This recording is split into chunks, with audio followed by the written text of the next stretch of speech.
I used to think there were limits to what a family would sacrifice to protect their own comfort. I used to believe there were moments where love was supposed to win by instinct. I believed that right up until the afternoon, a school administrator called me at work and asked if I could come in immediately.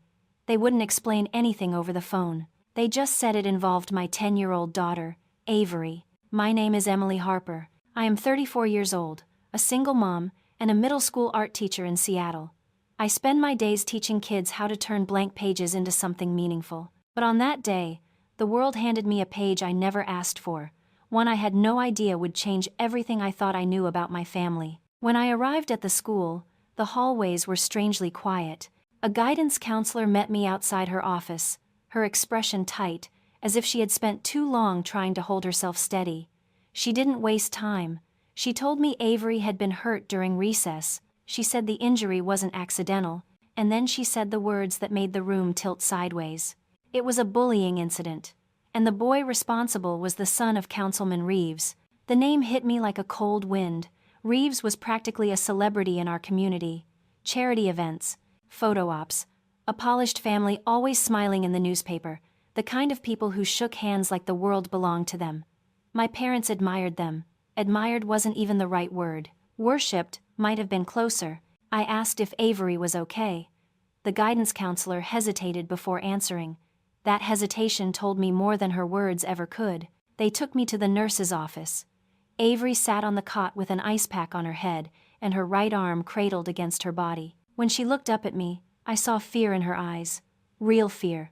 Not kid fear, not I forgot my homework fear, but the kind that lodges itself in the chest and stays there. She tried to smile when she saw me, and the effort nearly broke me. The nurse explained that Avery had been shoved to the ground with enough force to fracture her wrist.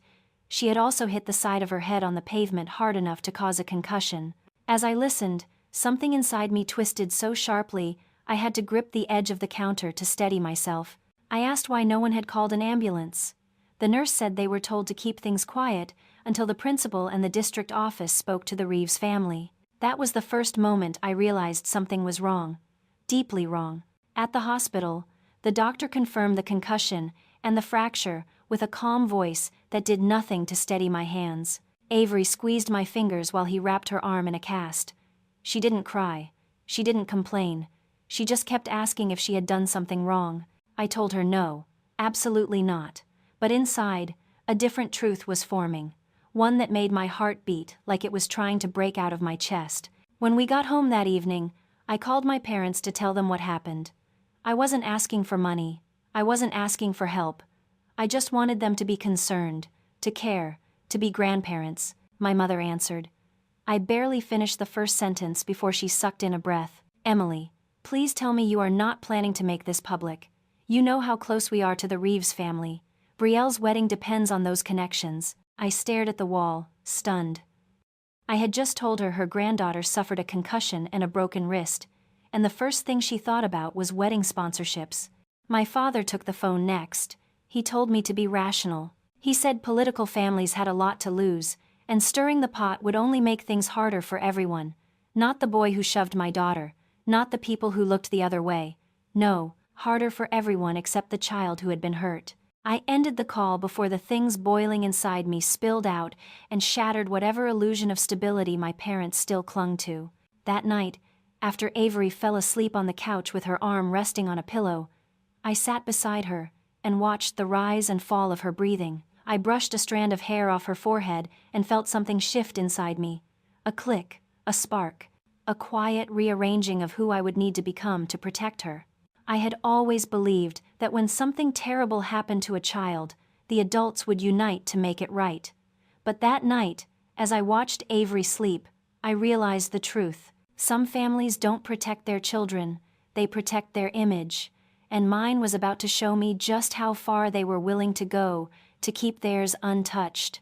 I didn't know it yet, but the road ahead would tear open every crack my family had been plastering over for years. Because when you force people to choose between what is right and what is convenient, you learn exactly who they are.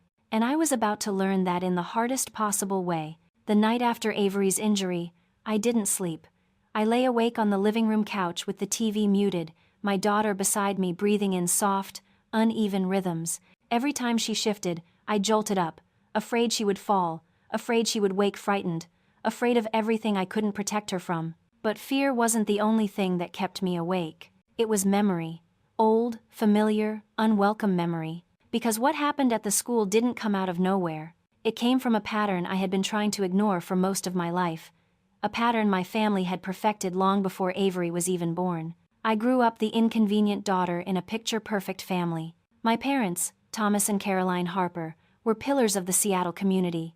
Charity events, benefit galas, perfect Christmas cards, where we all wore matching sweaters and smiled like a unit. To outsiders, we were polished, warm, respectable. But there's a difference between looking like a family and being one. For as long as I can remember, my parents lived in a world where appearances weren't just important, they were everything. My mother used to say, "A good reputation is more valuable than gold." I didn't understand what that meant when I was a child. I only understood the consequences. If I cried at school, I made the family look unstable. If I didn't get straight, as I made the family look unfocused. If I didn't want to attend fundraisers, I made the family look ungrateful. I learned early that my role in the Harper household was not to be a person, it was to be a prop. And then there was Brielle, my younger sister. The golden child, the prize my parents held up like a trophy for every guest who walked through our door. She was charismatic, photogenic, effortless. She didn't just fit into their world of curated perfection, she completed it. Where I was told to tone myself down, Brielle was told to shine brighter. Where I was scolded for asking questions, Brielle was applauded for being assertive. Where I was treated like a complication, Brielle was treated like a blessing. She grew into the kind of woman who believed the world bent to her convenience because the Harper household had bent that way for her since she was old enough to speak. So when my mother said Brielle's wedding depended on our connection to the Reeves family, it wasn't surprising. It wasn't even new. My entire life had been shaped by choices that favored Brielle's path over mine, but hearing it spoken aloud on the day my daughter was hurt, that was the moment something inside me hardened. The next morning, Avery woke up with a headache so sharp she winced whenever she turned her head. I made her breakfast and sat beside her while she ate one-handed. She tried to be cheerful, she tried to act normal, but then she asked quietly, "Mom, did I do something to make that boy mad at me?" I swallowed the lump in my throat. "No, sweetheart, none of this was your fault." She nodded like she was trying to accept it, but kids absorb guilt like sponges, and the injustice of that burned in me. I spent the rest of the morning making phone calls. The school danced around specifics. The district office asked me to give them time to review the incident. The principal suggested meetings, mediation, patience. Everyone wanted silence. Everyone wanted calm. No one wanted accountability. By noon, my parents had texted me again. "Let this go, Emily. We are trying to maintain good relations, and you need to think about how your actions will affect the rest of us." The rest of us, not Avery. Not her concussion. Not her broken wrist. Not her fear. Us. As if our family name were more fragile than the bone in my daughter's arm. I felt anger rising in a slow, steady burn, but underneath it was something sadder, something older. Recognition. This wasn't a sudden betrayal. This was the continuation of a lifelong script. When I became a mother, I promised myself I would break every pattern my parents had formed in me. I promised Avery would never feel like an afterthought. I promised she would always know she mattered. But standing in my kitchen reading those texts, I realized something devastating.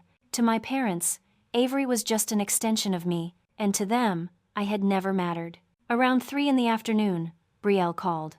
I almost didn't answer, but part of me wanted to hear what role she thought she was playing in this particular family performance. "Emily," she said, "can you not escalate this right now? The Reeves family is supposed to attend my bridal luncheon this weekend.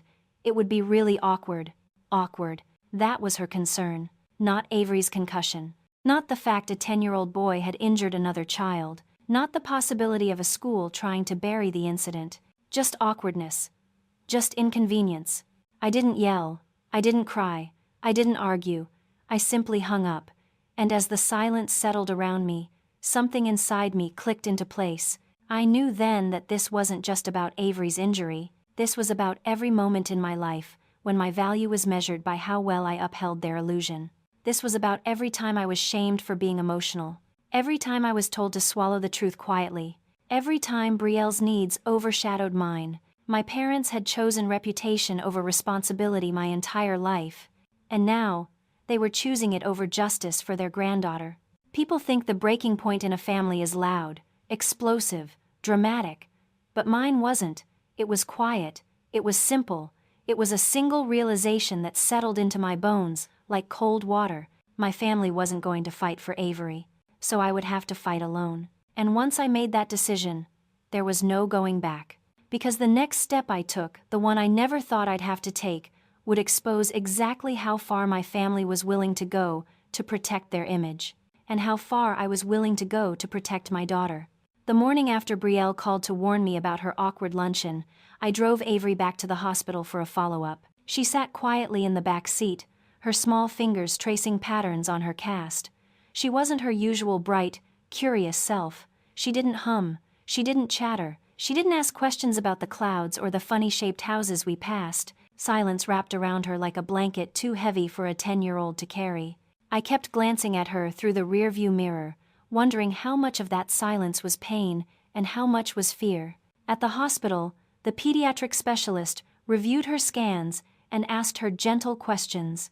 Avery answered politely, but her eyes stayed lowered. When he stepped out to prepare her new medication notes, Avery turned to me. "Mom, is anyone going to tell that boy he can't hurt people like that?" Her voice cracked on the word hurt. I swallowed hard. I didn't want to lie. But I also didn't want to tell her the truth. The ugly adult truth she was far too young to understand.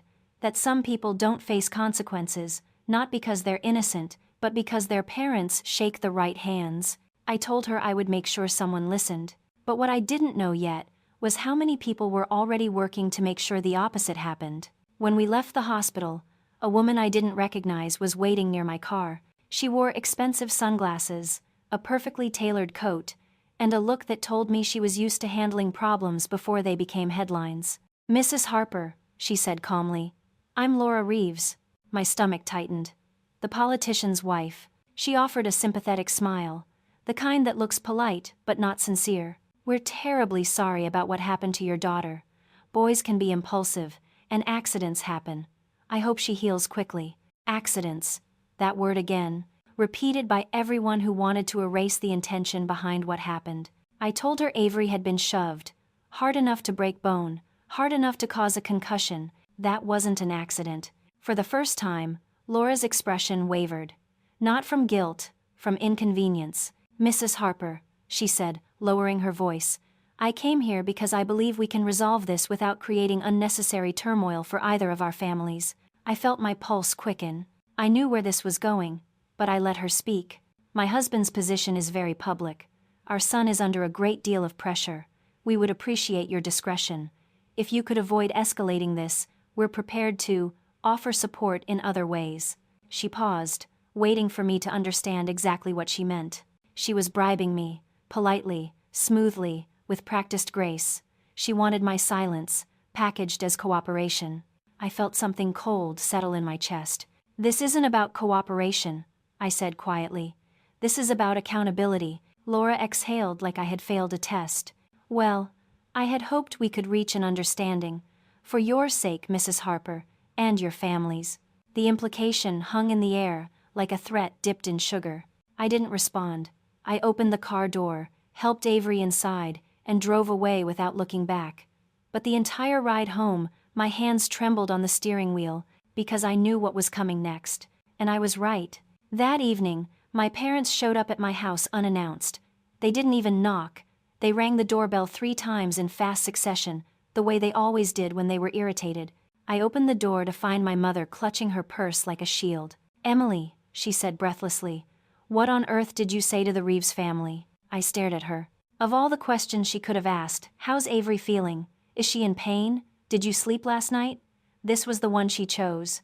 My father pushed past me into the living room, as if he still owned the space. "Do you understand the position you've put us in?" he demanded. "The Reeves family is furious. Furious, Emily. They said you were confrontational." I laughed once. A small, humorless sound. "Confrontational?" I repeated. They tried to buy my silence. Caroline let out a gasp, more scandalized by the word buy than by the fact that her granddaughter had been physically hurt. Emily, you must look at the situation from all angles. Their son has a bright future ahead of him. We cannot be responsible for ruining it over a playground incident. Playground incident. My heart thudded painfully. A 10-year-old girl suffered a concussion, I said quietly. She lost consciousness. Her wrist is broken. That is not a playground incident. My mother waved her hand dismissively. Children are resilient. If you let this go, everything will settle down. If I let this go, there it was. The core of my family's philosophy. Let it go. Bury it. Pretend. Smile through it. Never make waves. My father folded his arms. We spoke to Brielle. She is terrified that this will affect her wedding. Sponsors are watching. Guests are watching. The Reeves family is extremely influential. If you continue pushing this, you will jeopardize everything. Everything. Their everything. Their image, their relationships, their social standing. Not mine, not Avery's, not justice. And that's when something inside me snapped. Not loudly, not violently, quietly, like a final thread giving way after being pulled too tight for too many years. I looked at them and said the words that had been sitting in my chest since the moment Avery fell. My daughter was hurt. She deserves to be protected. If that threatens your reputation, maybe you should rethink what reputation is worth. My parents stared at me as if they'd never seen me before. Maybe they hadn't. Maybe I had never allowed myself to speak like someone who believed her voice mattered. My father shook his head, disappointed. Emily, you're making a mistake. I didn't flinch. No, I'm finally correcting one. That is the moment the hook lands, the one that signals the storm is coming. Because, when people who care about image more than truth feel their facade cracking, they don't retreat. They fight to protect the lie. And my family was about to show me exactly how far they were willing to go to protect theirs. The real conflict was only beginning. After my parents stormed out of my house that night, the silence left behind didn't feel peaceful. It felt heavy, thick, like the air itself was warning me that things were about to get worse before they got better. I locked the door, not because I thought they might come back, but because something about the world suddenly felt less safe than it had that morning. Avery slept on the couch again. She said she wanted to stay near me, and I didn't have the heart to tell her no. She drifted off slowly, her head resting on my arm, the cast tucked up against her chest like she was trying to protect herself even in sleep. I watched her for a long time. Children shouldn't have to sleep like that, curled in on themselves, bracing against a world they haven't even lived long enough to understand. But here she was, my bright, gentle Avery, carrying pain she did nothing to deserve. The next morning, the school emailed me. They wanted a restorative conference, a meeting where both families sat down together and talked things out.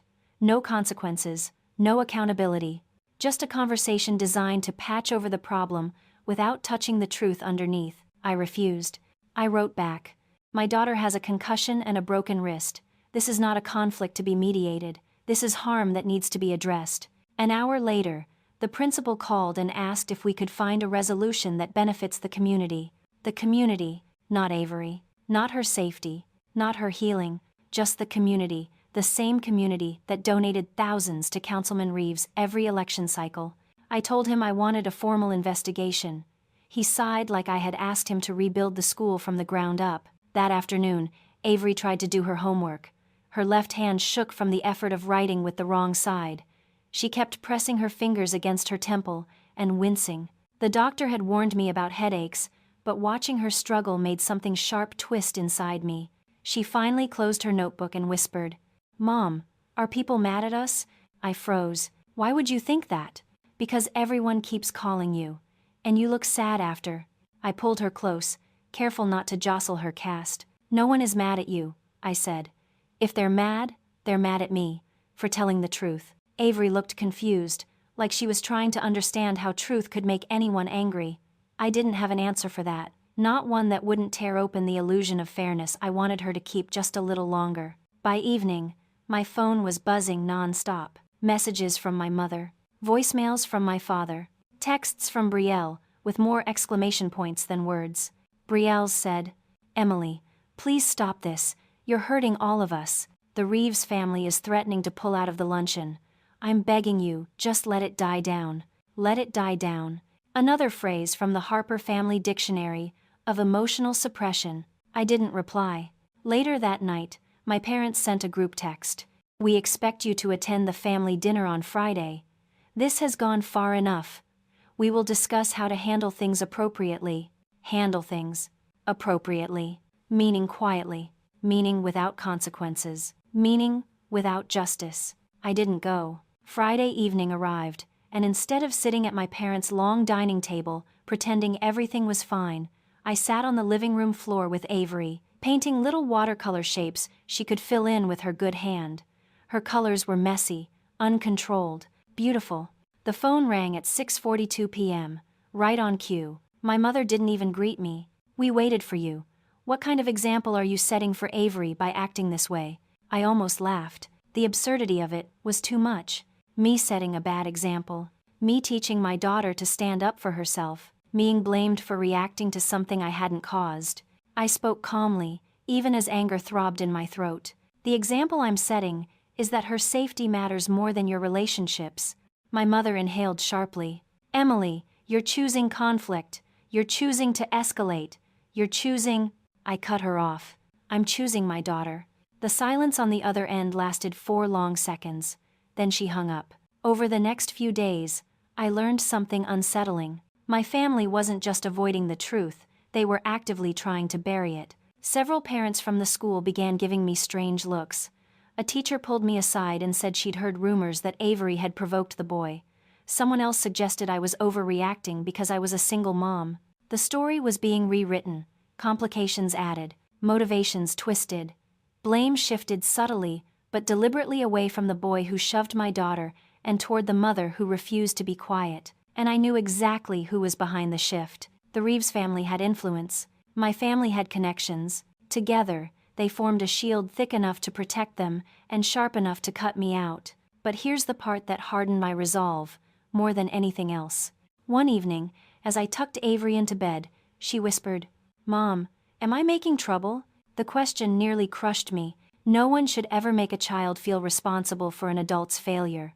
But somehow, in this tangled mess of reputation and pressure and politics, the guilt was reaching her. And that was the moment I knew there was no going back. Not for me, not for them, not for anyone pretending this was just a misunderstanding. Here is the hook. The moment that tells you the tide is about to turn. When powerful people feel their control slipping, they don't apologize. They grip tighter, they push harder, they silence louder.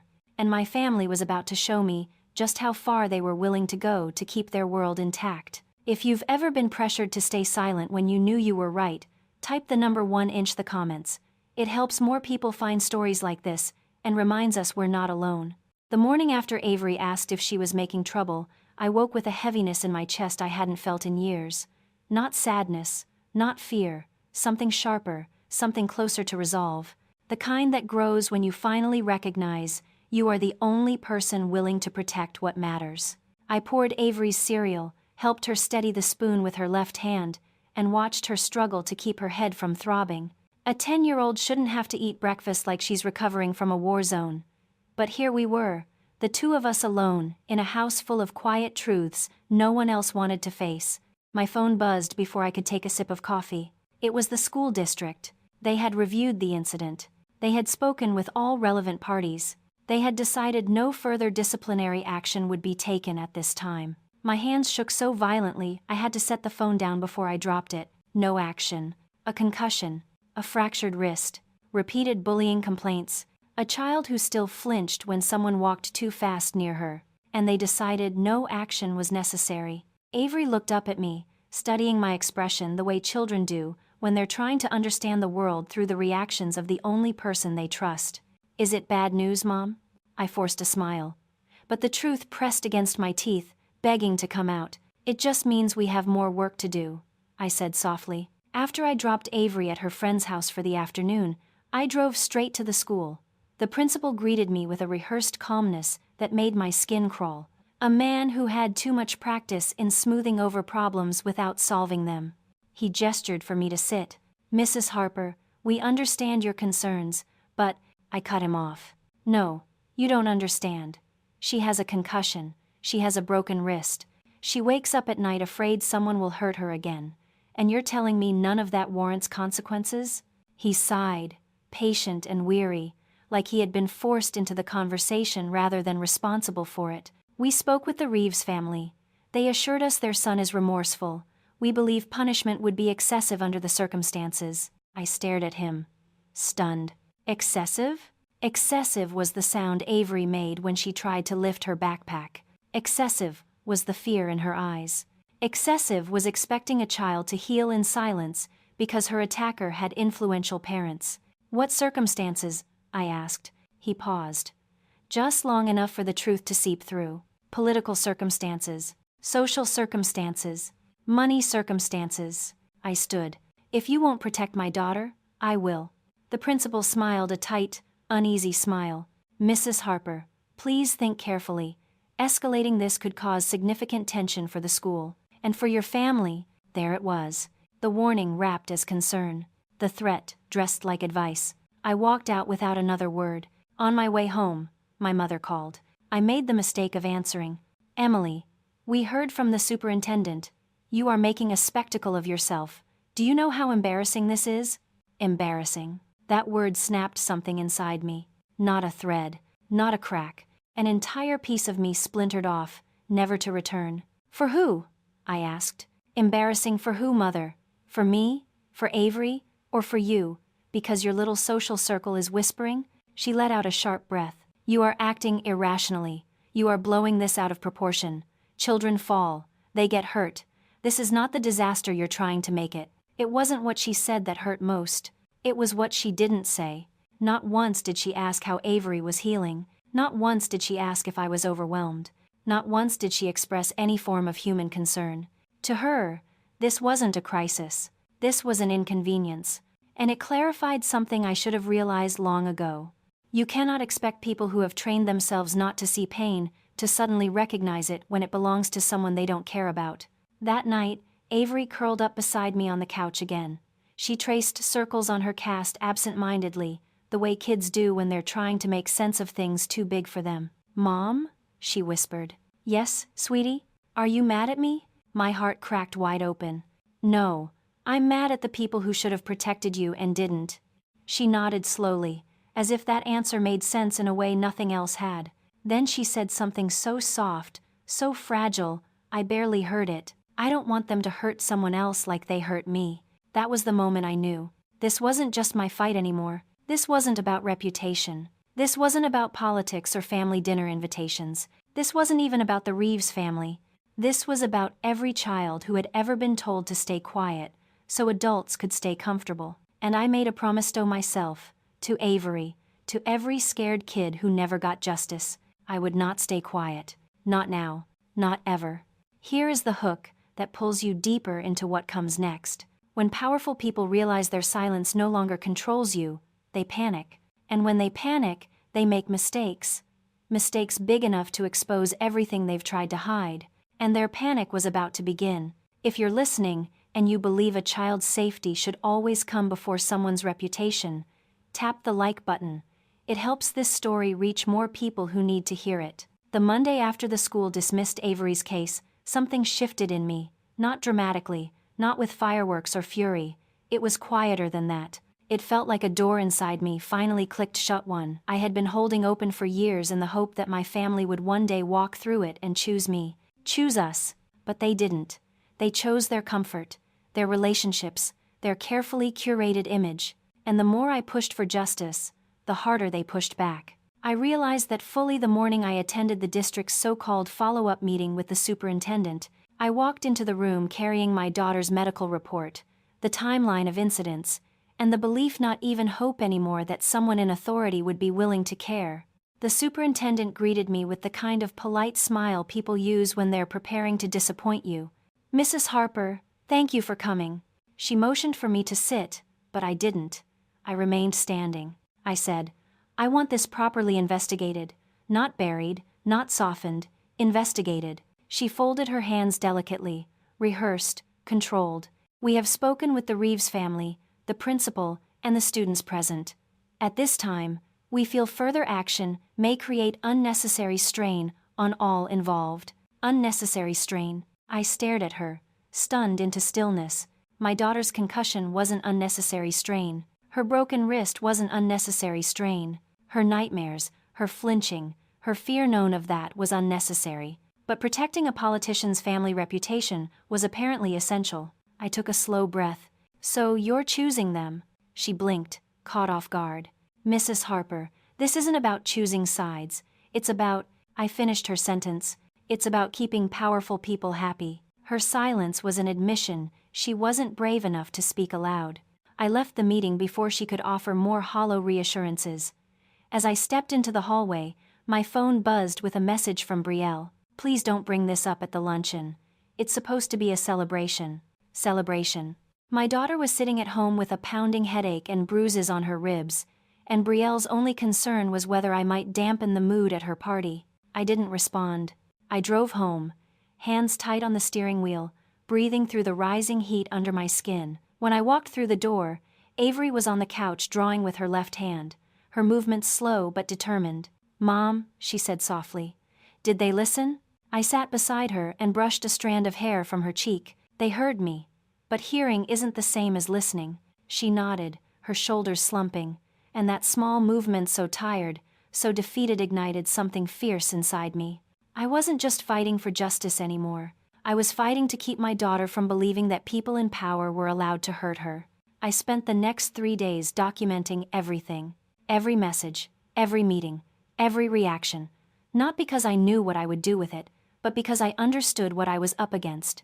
Powerful people rewrite stories. They bend truth. They rearrange facts. I needed to protect ours. By Thursday, the quiet pressure campaign began. A teacher who had once been warm to me avoided eye contact. A parent I barely knew pulled me aside and said, "Maybe let it go. It's not worth ruining your family's reputation." Then my father called with a tone that felt more like a lecture than concern. "Emily," he said, "it's time to stop this. You're damaging everything we've built." I laughed. A small, humorless sound. "What exactly have you built, Dad? A family or a facade?" He bristled. "You are making us look unsupportive. You are unsupportive," I said plainly. "You care more about dinner invitations than your granddaughter." His voice sharpened. "This will not end well for you." And that's when I understood something my younger self never could have comprehended. My family was not worried about Avery's safety. They were worried about their reflection in the eyes of people who didn't matter. It wasn't just neglect, it was betrayal. The final fracture came the next day. A community meeting had been scheduled to address concerns about student safety. Parents could attend, students could attend. Avery asked if she had to go, and when I said no, she whispered, "Can you go for me?" And I knew I would walk through fire for her if I had to. When I entered the auditorium, the Reeves family sat in the front row, posture perfect, expressions polished. They looked like a campaign photo shoot. My parents sat with them, laughing as if nothing had happened. My mother spotted me and stiffened. My father shook his head in warning. But what shattered something inside me wasn't their presence, it was Avery's empty chair beside me. The chair she should have occupied if she didn't feel too scared to walk into a room with the boy who hurt her. The meeting began. Words like safety, culture, and learning environment were tossed around like confetti. No one mentioned my daughter, no one mentioned her injuries. It was a performance designed to soothe, not confront. When they opened the floor for comments, the room grew quiet. I stood, and for a moment, I could feel all their eyes on me, politicians, parents, administrators, my own family. I said, "My daughter suffered a concussion and a fractured wrist, and yet not one person here has acknowledged her pain. Not one has asked what she needs, but all of you have asked what the school needs, what the community needs, what the Reeves family needs." I took a breath. Who here is willing to say out loud that a child's safety should matter more than social relationships?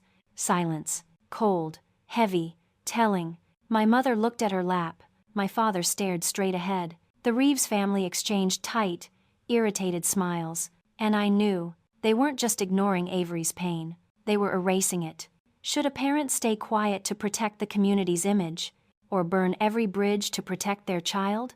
Tell me what you think. This is where most people take sides. After the community meeting, something inside me settled with a clarity I hadn't felt in months. It wasn't peace, it wasn't victory. It was the simple recognition that no one in authority was going to save Avery. Not the school, not the district, not the Reeves family, and certainly not my own parents. If anything was going to change, I would have to be the one to change it. That realization became my fuel. The day after the meeting, I contacted an attorney who specialized in school negligence cases. I walked into his office carrying a folder thick with printed emails, medical reports, and a timeline I had spent the last week documenting. When he flipped through the pages, his eyebrows rose slowly. "This is substantial," he said, "and frankly, disturbing." I swallowed the tightness in my throat. "Will you take the case?" He didn't hesitate. "Absolutely." Something loosened in my chest. Not relief exactly, but a beginning, a direction, a sense that Avery's story wouldn't disappear quietly into a drawer labeled "Resolved." We filed a formal complaint against the school district the next morning. What I didn't expect was what happened next. News travels fast when powerful people feel threatened. Within 24 hours, my parents knew. Within 48, the Reeves family knew. And within 72, the school board called an emergency meeting, not to address Avery's case, but to discuss potential reputational risk. In their minds, Avery wasn't a child who had been harmed. She was a liability. Late Thursday night, my phone lit up with a text from Brielle. "Why would you do this to us?" Us. The word made my stomach twist. I typed back, "This isn't about you, it's about Avery." The response came instantly. "Everything is connected, Emily. This lawsuit could ruin the wedding." I stared at the screen, stunned at how small her world was, so small that my daughter's trauma could be reduced to wedding aesthetics. I didn't respond. 5 minutes later, my father called. His voice was sharp, controlled, the way he always sounded when he was more worried about optics than consequences. "Do you understand what you've done? The Reeves family is furious. Their legal team is preparing a response, and they've made it clear our family ties are jeopardizing their support of our community projects." Community projects. Translation: the charity boards my parents loved being photographed for. I said, "Dad, Avery was hurt. I'm not backing down." He exhaled like I was a stubborn child, refusing to apologize. "You are making a spectacle of yourself. And us." I didn't raise my voice. I didn't cry. I simply said the truth. "Good. Maybe someone will finally notice what happened." He hung up on me. The next morning, I learned just how far the Reeves family was willing to go to protect their image. A local news article appeared online, reporting a parent dispute involving the school district. It didn't name me, but it mentioned a mother known for dramatic behavior and hinted that the incident had been exaggerated. It didn't take a genius to know who planted that story. By afternoon, another article popped up, this one, quoting an anonymous source close to the family, describing me as a troubled single mother desperate for attention. I felt the heat flush through my face. Avery walked into the kitchen, holding a juice pouch, and asked gently, "Mom, are you okay?" I knelt beside her and kissed the top of her head. "I'm fine, sweetheart." But I wasn't fine. Because the truth doesn't hurt as much as the lies people tell to bury it.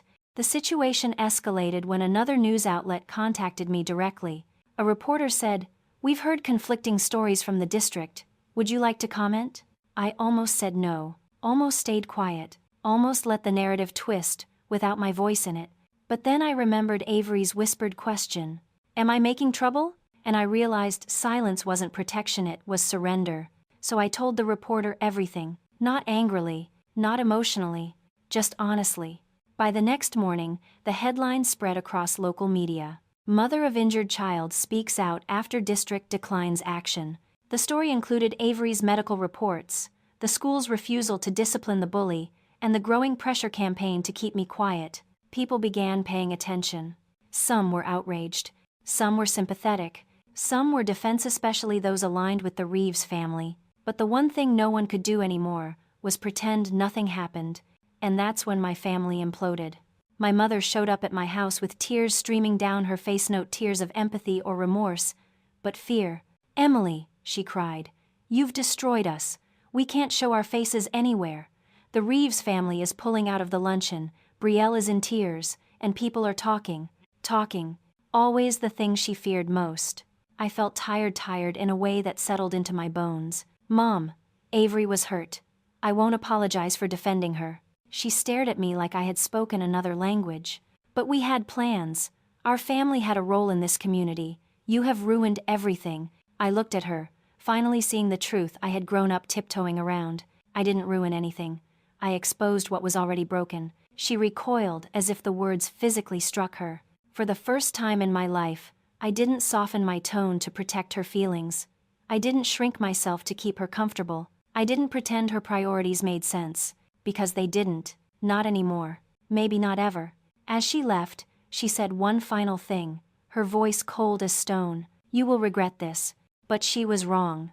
I wasn't the one who would regret what came next.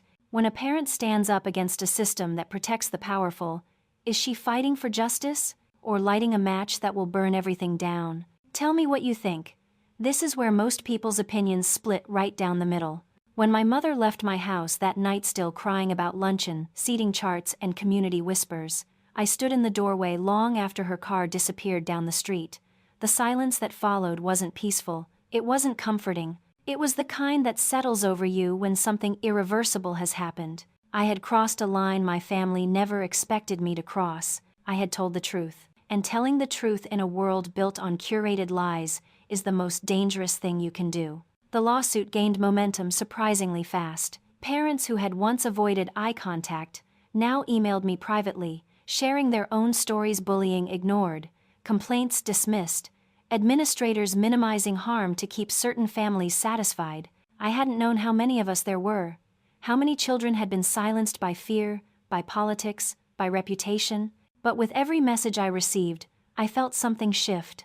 The story wasn't just mine anymore. It was bigger, wider, more powerful than the Reeves family or the school district or my parents' fragile social standing. Avery's truth was becoming a sparkone that found kindling in every family who had ever been told to stay quiet. The pressure on the district mounted, more reporters called, local stations asked for interviews. I declined at first, not wanting Avery to be consumed by the storm building around her. But as the school board maneuvered to protect themselves, spinning narratives I knew were lies, I realized silence would only give them room to twist things further. So I spoke, calmly, clearly, without anger, but with a conviction that came from the deepest part of me. I told the story exactly as it happened: the legal filings, the medical reports, the school's refusal to act, the pressure campaign to silence me, the Reeves family's attempt to buy my silence, my own parents' efforts to keep everything neat, polished, and contained. And then, something unexpected happened. People listened. Not everyone agreed. Not everyone wanted to believe a school district or a well-known political family could fail a child so profoundly. But enough people listened that the story couldn't be buried under polite statements and community newsletters. The district scrambled.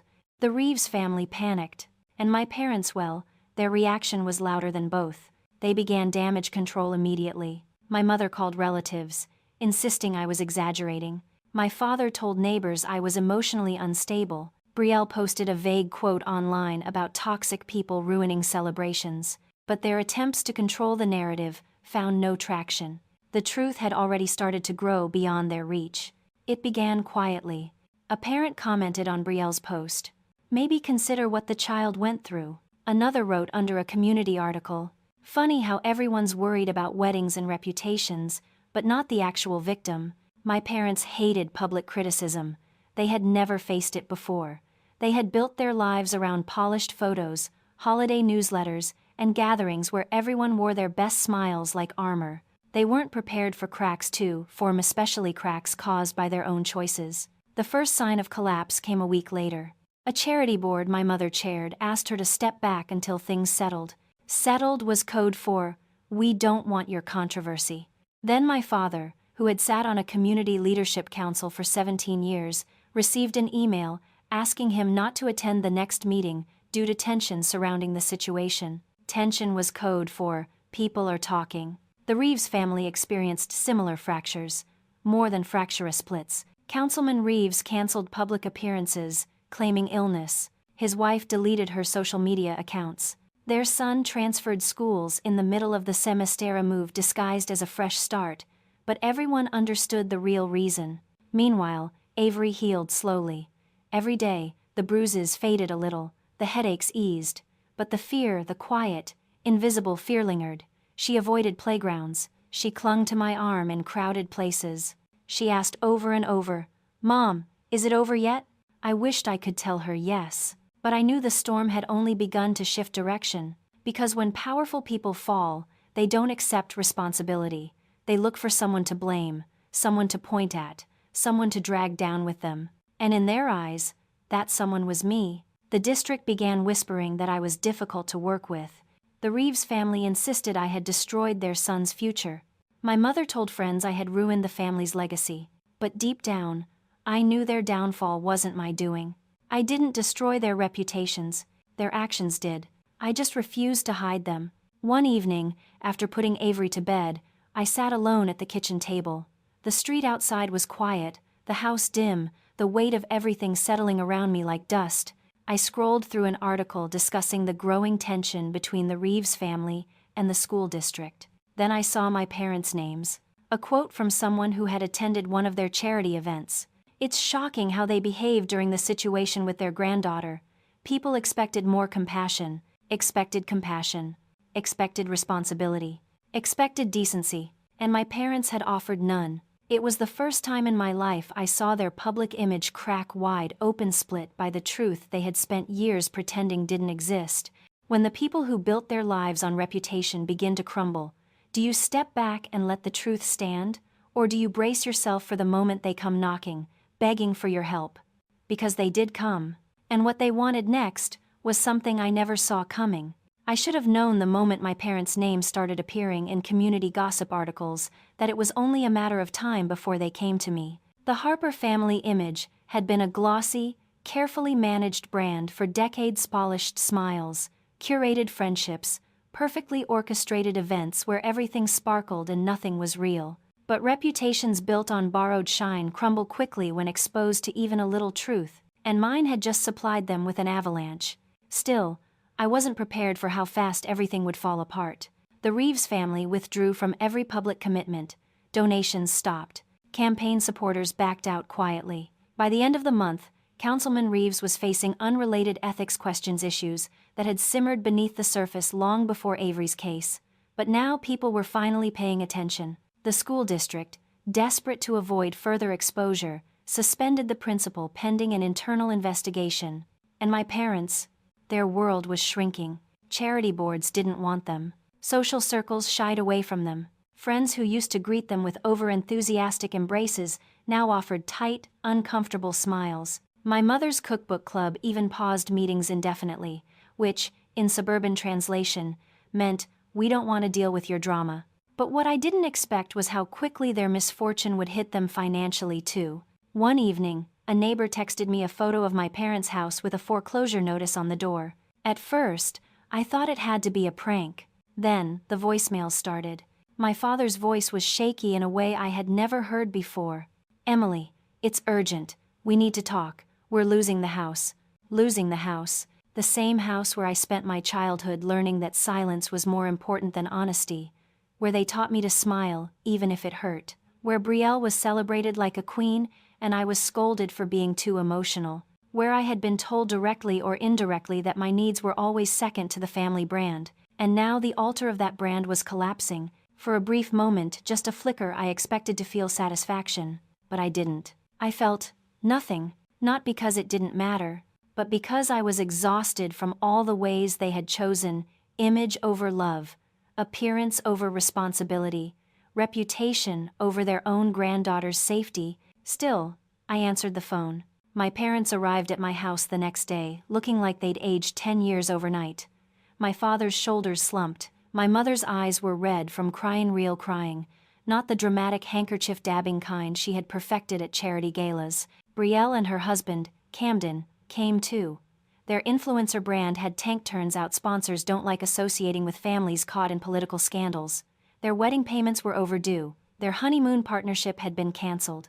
All four of them sat in my living room, looking at me like I was the last functioning lifeboat on a sinking ship. My father cleared his throat. "We've fallen on hard times. The bank has denied an extension. We need your help."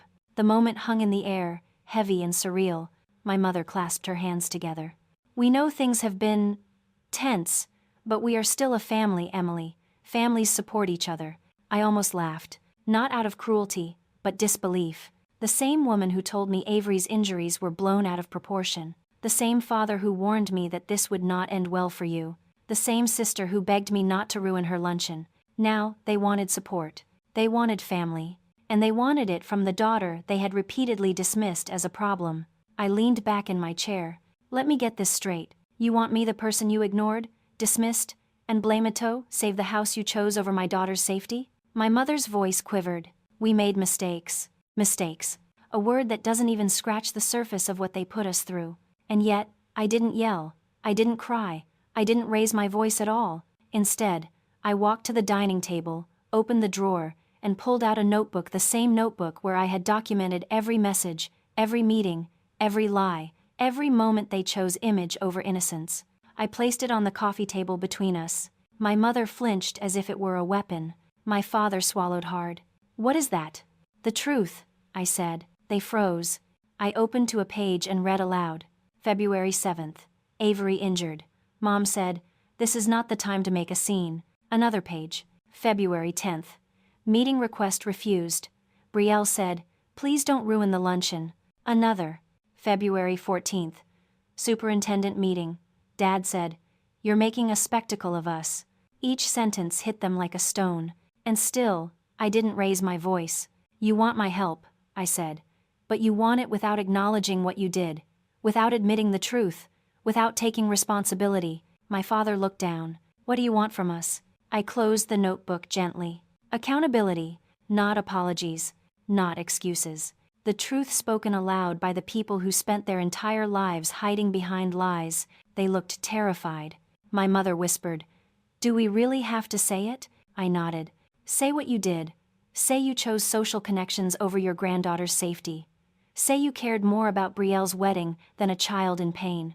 Say it." Silence weighed down the room. Finally, my father exhaled. "We failed Avery." My mother followed with shaking hands. "We cared more about our image than what happened to her," Brielle whispered. "I was selfish. I didn't want my wedding affected." They said the words, not because they wanted to, but because there was nowhere left to hide. If a family only admits the truth when their world falls apart, does it count as accountability? Or is it just desperation disguised as honesty? Tell me what you think in the comments. And if you want to make it fun, drop who you think would crack first in your own family under pressure, mom, dad, or the golden child. When my parents finally spoke the truth out loud, fragile, shaking, stripped of all the excuses they had clung to, it didn't feel like victory. It didn't feel like revenge. If anything, it felt like something heavier, something quieter, something closer to closure. For the first time in my life, I watched the people who raised me step out from behind the polished version of themselves they had performed for decades. No curated smiles, no social charm, no carefully crafted sentences designed to protect their image. Just truth, raw, uncomfortable, undeniable. They sat on my couch, shoulders slumped, breaths unsteady, looking at me as if the floor beneath them had finally given way. And maybe it had, because the foundation they built their lives on wasn't love. It wasn't loyalty. It wasn't family. It was reputation. And reputation can't hold you when everything else falls apart. When the last confession slipped out of their mouths, the room didn't feel tense anymore. It felt hollow, like air clearing after a storm.